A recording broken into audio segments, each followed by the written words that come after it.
Have you ever noticed that success begins with setting clear expectations? Well, today we have someone who's going to help us reconcile and understand the difference between what employees expect now in a great place to work and what employers are willing to give. Paul Ashley works for First Person Advisors and has spent his career understanding how to make every place the best place to work. Paul, thanks so much for being with us today. And it seems like the only thing that's shifting in the workplace is everything with regard to expectations. Tell me more. Yeah, you've got to limit it to everything. Yeah.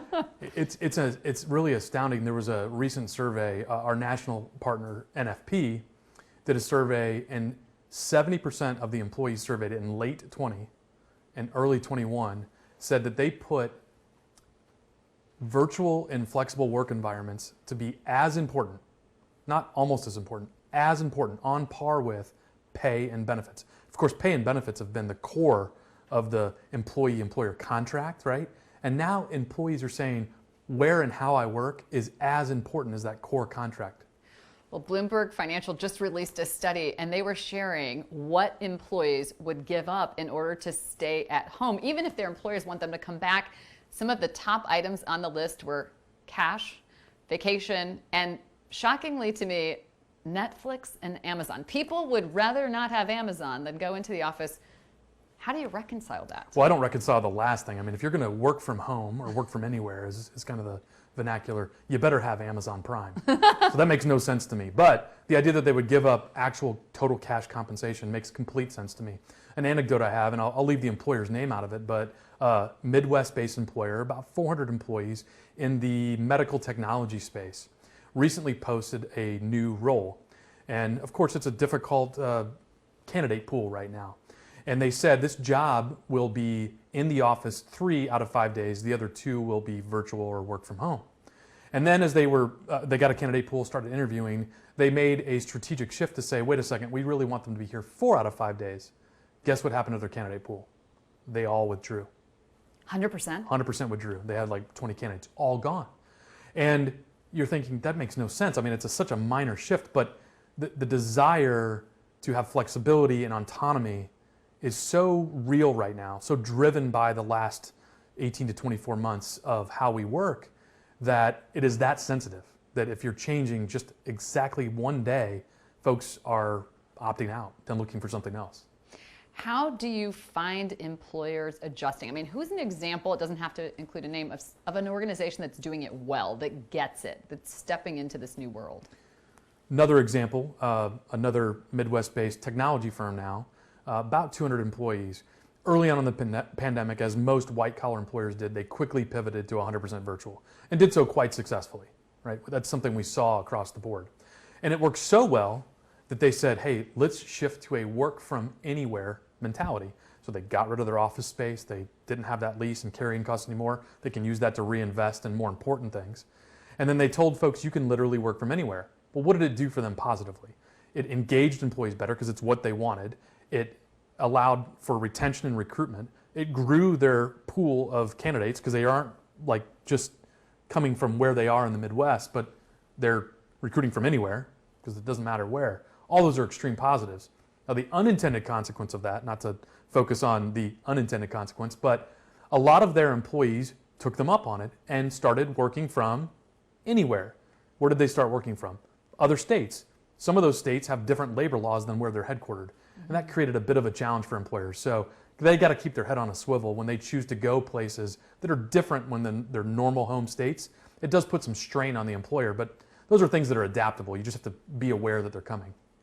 How would you coach organizations that are thinking about work from anywhere or what benefits me now? I mean, what's the starting place? What's the framework that you would coach people through about what they need to consider from an employer perspective?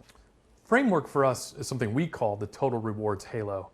And if you picture a circle and maybe think more like a pie piece that's, what was that board game? Trivial Pursuit, where you earn pie pieces, right? So picture a pie piece, different colors, and they represent important factors that employees choose and mean something to the employee experience, sort of in the center. And each organization goes through different seasons where those pieces are different. So some examples, obviously, comp, benefits, well-being, training and development, work environment, which can be both physical in office and flexibility of space. Diversity, equity, and inclusion is now becoming, thankfully, a much bigger piece of the pie. And so while those look like equal pie pieces on the chart, because that's what the marketing folks want, they're not actually equal in terms of what's important to the employer. As if that's not hard enough, each employee views it through their own lens, right? So you might show up and say, pay for me is the most important, but I might show up and say, how they train and develop me is most important. Neither of us are wrong, but we're both different and our employer has to adjust. So the philosophy I tell employers to think about is, think about it holistically, right? Don't just hyper-focus on one area of the pie. Have an answer for each area of the pie, right? Make sure you have the right pie pieces and make sure you have them in balance and concert with each other. And also be adaptable, because as employees' desires and needs change, you'll have to change your pie pieces. Well, I think about the world of, benefits and employee engagement programs as a fixed program that happens with a planning life cycle, and you roll out a plan that lasts for a full year. And now it doesn't seem like that's possible. I mean, how do you get people to release the way they've always done things? Well, external outside changes like a once in a lifetime, once 100-year global pandemic helped us. Good example of that is prior to the pandemic, we saw 1 in 5 or 1 in 6 individuals clinically experience anxiety and depression. Now we're at 1 in 3. So the demand for emotional well-being, mental health has skyrocketed. Well, if employers just waited to the next renewal, if you will, the next benefit planning cycle, they would miss a huge need of their employees. So we've seen a lot of employers adapt to create programs for emotional health, mental health, mental well-being, and it's sort of a spectrum, right? Mental health is clinical, it's diagnosable, but all of us have emotional well-being, and we're somewhere, on a trajectory of becoming healthier or less healthier, integrated or disintegrated, as it relates to our emotional well-being. And so what I've seen employers do is react in real time with new programs, EAPs, employee assistance programs, digital first, right? Because it's a more virtual environment. So it's more about meeting people where they are on a smartphone, on a digital device, and then letting them choose their personal journey there. And those are adaptations I see employers making in real time. So often I will hear loyal employees at companies say, well, all of these flexible, wonderful benefits and choice are geared toward recruiting and onboarding new employees, and there's not very much focused on retaining or making the experience better for the employees we already have. How does that show up for you? Do you find there are organizations that are doing a great job on retention and retaining the employees they have? They better be, right? Because losing an employee is more expensive. Depending on how you measure, the replacement cost of an employee is between 200 and 400% of their total cash compensation. It's expensive. Yeah. So little more effort in retention goes a lot longer in saving net costs. I think the thing that's most important, we can talk about all these features and benefits of pay and benefits and that sort of thing. I think what most people really want to know is, are you willing to invest in me as a human and help me with my journey of growth and development professionally, and maybe even as a whole person? And so a lot of career pathing conversations that maybe haven't happened, employers are learning to focus on that. Leadership effectiveness, what are the leaders doing to create an environment that is healthy and productive in terms of work? Those are the key conversations that have to be happening to retain existing employees, which again is way more efficient than going out and hiring a new one because of acquisition costs. I'll never forget a conversation I was having with the global practice lead for employee engagement at Accenture. And he said to me, in light of the shifts that we're experiencing, for the first time, employers are needing to ask employees and take seriously the answer to one question: what are your aspirations? Mm-hmm. Are you finding that to be true? Absolutely. And what I use the term career pathing, which is a super technical human capital HR word. But really, what is it? It's finding out, what do you wish to be here, and how can I help you walk the path to be that, right? How do we have a plan that ultimately is my plan as an employee? I mean, I'm responsible for it, but I have a mentor or a leader that is knocking down some barriers to help me walk that path. They can't walk it for me, but that's really about knowing aspirations and then giving people the tools to fulfill those aspirations. Absolutely. What are the messages that employees are trying to deliver to their employers that you feel like they're not hearing? What is it that employees most want their employers to know right now? I can boil it down to one thing: two-way conversation. So a lot of times leaders think if I'm talking, doesn't matter the medium, written, video, in person, if I'm talking as a leader, we're having a conversation. No, we're not. You're talking. And so what employees are really saying is, hear me, listen to me, engage with me, understand what I've been through, understand how the way of working is changing, and let's engage in a two-way dialogue that's real, human. That's the main thing employees are demanding. And when employers don't give it, people are leaving. How can employers cultivate cultures of listening and connection? Boy, I think a lot of that comes down to who you hire as leaders, right? Are they inquisitive? Are they good listeners? Do they have listening skills?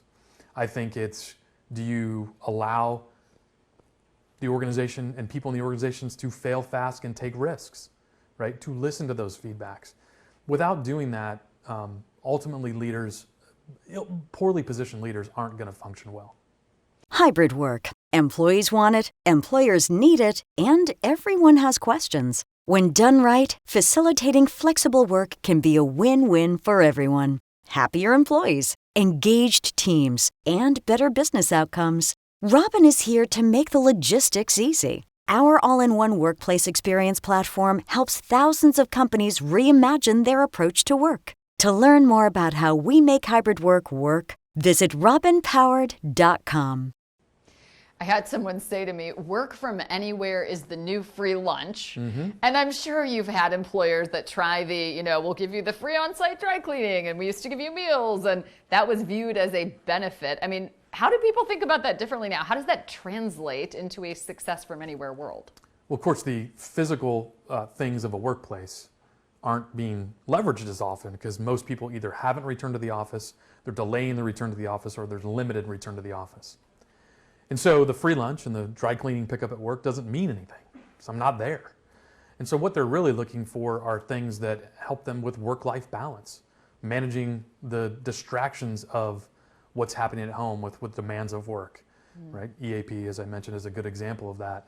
Career pathing is another good example. Like that doesn't matter where I show up to work, that follows me wherever I go in life. I think the other thing too that I've seen be interesting is co-working virtually.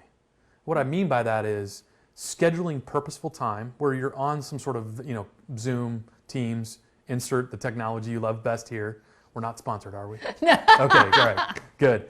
Insert the technology you like best here, and people will actually spend time not working on a specific thing together, but working in each other's presence virtually. Just like if you're out in the office in a shared social space, you're head down working in your space, but you might pop up and say, hey, Joe, remember that thing we were working on? You do that virtually as well. Now, you can't do it all the time because that's a little crazy, but having, a couple hours here, a couple hours there on work teams scheduled to do that allows for the thing that we miss the most from the office, which is sort of the intentional collaboration moments that happen because we're physically present. It recreates that opportunity. So virtual co-working is what I call that.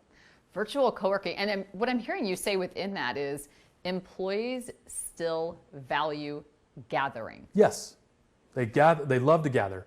We are tribal people, right? I mean, I'm not a psychologist, obviously. And we band together. We have since the dawn of time. That's what humans like to do. We bond together for safety. We bond together for comfort. We bond together for achievement. And if we don't have the ability to do that in a physical environment, we have to replicate that in a more virtual environment. And there were some early studies that I saw on the pandemic, and I couldn't cite the source, but I just remember this sort of on a meta level that said, we can still collaborate. We just have to be more purposeful with how we collaborate, right? So the things that happen by accident when you were in the office, those aren't happening. But we can still collaborate. Collaboration doesn't go down. We just have to spend a little more time planning the ways in which we're going to collaborate. I'll never forget And this actually reminds me of a story of working with an organization that was doing all the right things, you know, the employee listening and having the live conversations. And there was a moment of truth in the dialogue where an employee looked into the camera from her home office at the employer and said, the free bike share program doesn't do anything for me at this point in time. What I want is some help managing my life as it exists now. And it prompted the employer to take some money that they had used for some of the benefits and translate it into a number of hours per month of a concierge service where someone might run your errands or, you know, pick up the faded last minute school supplies or the science fair project materials. And what I wonder is, what would it really take for organizations to think differently about that shift? Back to my original point, a two-way conversation. Just listen. I mean, people are desperate for help. People don't want to be not performing at their best.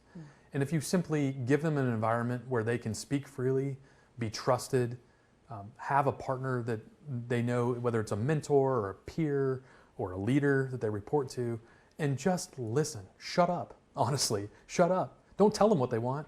Let them describe to you. And you know, as far as your bike share program, frankly, I don't give a damn. I don't need a bike share program. What I need is some sort of noise management system in my house because I have 5 kids, 3 dogs, and a rabbit. That's what I need, right? So how do we deal with that? Not a bike share. I can go get my own bike, thank you.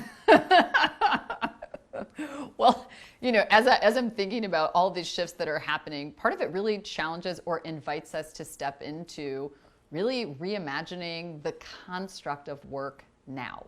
Yeah. You know, what is the work that needs to be done? The workforce, the workplace, the workflow, all of that.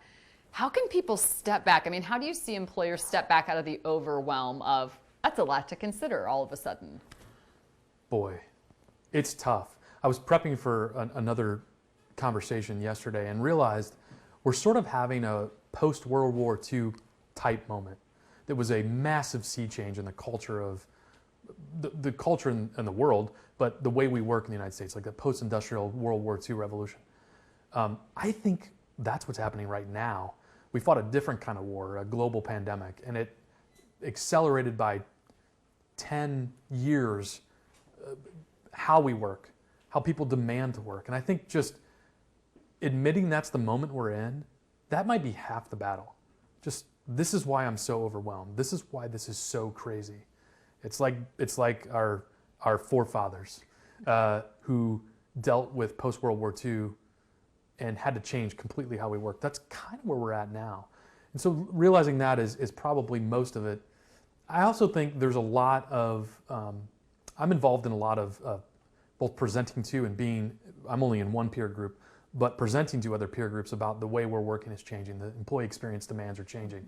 I think connecting with other peer leaders and sharing the struggles, the best practices, those ideas has a ton of value because misery loves company. And so we're all going through this potentially miserable experience.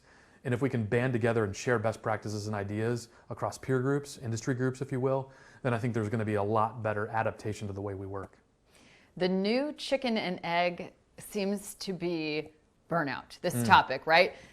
Employees report, I'm burnt out. Employers that are well-intentioned say we want to do something about that. They launch a program, you know, it's the extra day of holiday or whatever that looks like. Yeah. And then employees at the next cycle or next listening moment report, I'm still burnt out. How do we get out of that chicken egg game of I'm burnt out? I'm trying to help you not be burnt out. I'm burnt out. Can we get off that merry-go-round? It's going to be tough. It's going to be tough. I think it's a cultural problem. Like, we're super hard workers in the U.S., right? Our efficiency compared to our other industrialized nations is off the charts. And so getting rid of that completely might be improbable. I do think, though, the main reason people struggle with burnout, they don't quit their company. They don't quit their job. They quit the leader they work for. And so oftentimes, and it's not a 100-1-to-1 correlation, but oftentimes, if an employee is complaining about burnout, it's probably because they're working for a leader who is not doing the things that should be done to avoid burnout, or creating unreasonable demands and expectations, and not giving tools, and not caring about their career path journey. So if there is an employee experiencing burnout, look at the rest of that team and see if it's a trend, and then work with that leader. Don't just fire them, but work with the leader to give them the tools to then coach and be differently in how they treat, because that's why employees leave. They leave their leader. Of the organizations you work with, how many have launched purposeful programs aimed at managers in light of this new success from anywhere world? I'd say 80% plus.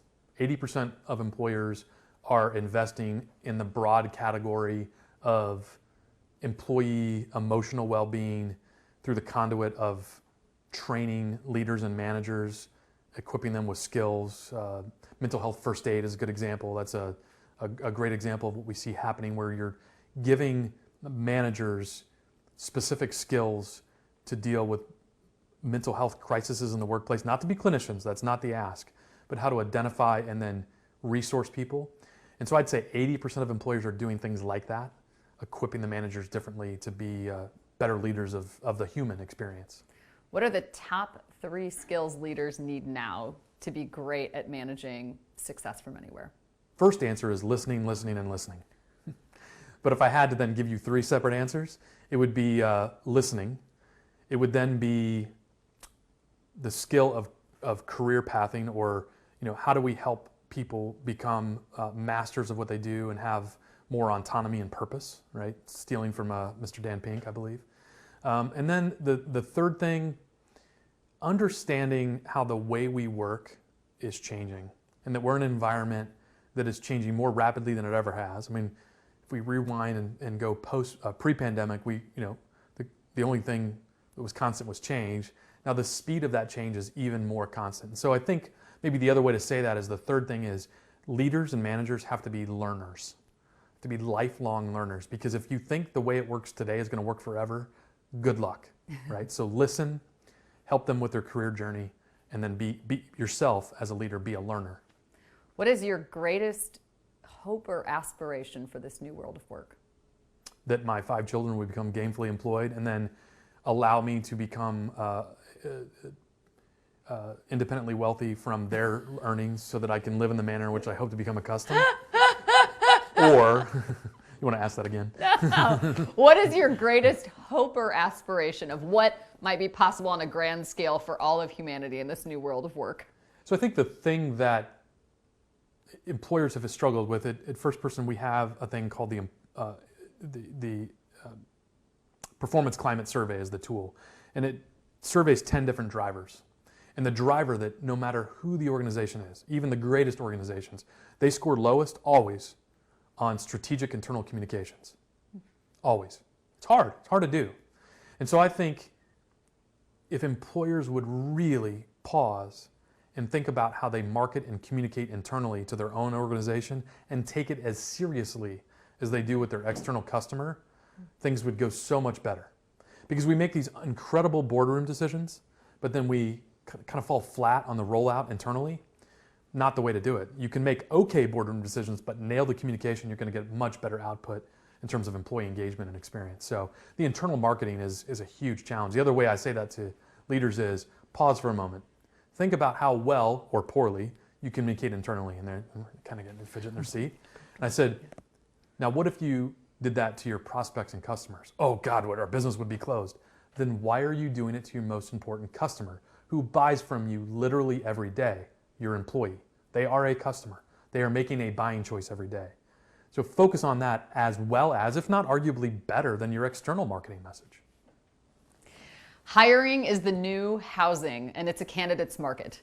The good news is employers and employees can both win in the new world of work. The key is leveraging 3 strategic tools that Paul Ashley shared with us today from his expertise, working with organizations on how to create the new world of employee benefits. Success begins with clear expectations, deep listening, and crystal clear communication. Paul, thanks so much Thank for you joining us today. Appreciate it.